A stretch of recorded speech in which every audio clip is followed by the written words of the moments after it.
Undertoads. This is Derek from Classic Game Room, and today we're gonna. And this is Donkey Kong. And this is Donkey Kong, and in celebration of the recent release of the Game Boy Classic. My Game Boy game is on the eShop. That's right. That's right. Thank you, Donkey Kong. The 1994 Game Boy Classic Donkey Kong is finally available on the Nintendo 3DS eShop, and to celebrate, we're taking a look back at one of the gaming industry's really most popular franchises and one of my personal favorites to come up with Donkey Kong. It's my favorite too. I also like bananas.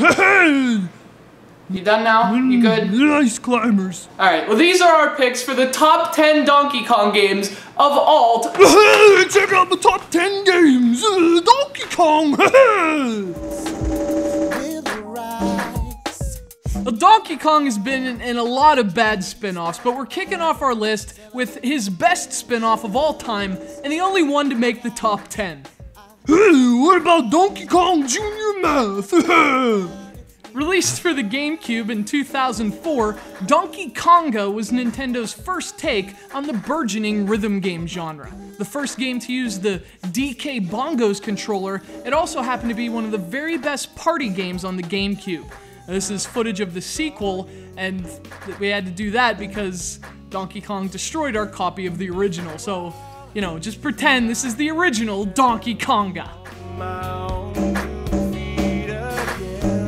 Largely overlooked by Nintendo fans who had already migrated to the Nintendo 64, Donkey Kong Country 3 was perhaps destined to be the ugly duckling of the Donkey Kong Country games. Not having the star power of Donkey and Diddy Kong didn't help matters either, but ironically, being different is also what makes this one special. Heading north of the jungles that we're used to, Dixie Kong's headlining gig takes place in colder climates, which gave the Donkey Kong Country template a fresh new look and gave the Super Nintendo a fitting send-off. That's right, those are pigs, and they are flying. In addition to being a new enemy for Donkey Kong to stomp, they also send a larger message about Donkey Kong Land. And I'm sure that back in 1995, people told Rare that making a Donkey Kong Country game work on the 8-bit Game Boy could only happen when, well, you know, and there they are.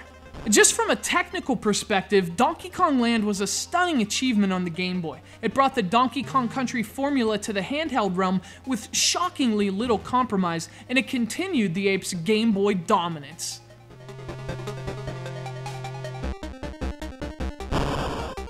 Donkey Kong was in a real slump during the Nintendo 64 and GameCube eras. His games just weren't selling like they had been, and that was largely because they weren't as good as they had been. But this is the exception. In fact, it's also one of the most influential and underrated Donkey Kong games ever.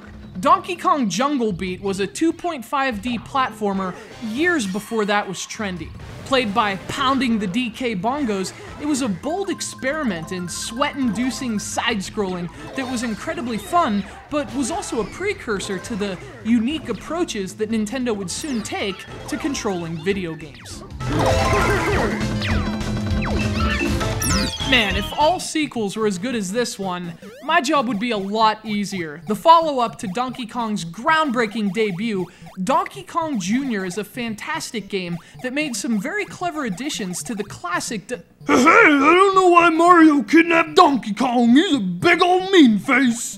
Whoa, Donkey Kong, I know this is a sensitive part of your past, but try to remain calm. Yeah, he locked me in a cage. I don't know why people like that guy. Hey, Donkey Kong. If he ever pulls that crap again, I'm gonna rip off his mustache. Oh, I've completely lost control. Come back for part 2 and the conclusion of our top 10 Donkey Kong games of all time. Donkey Kong, just calm down. Donkey Kong mad. Donkey Kong mad.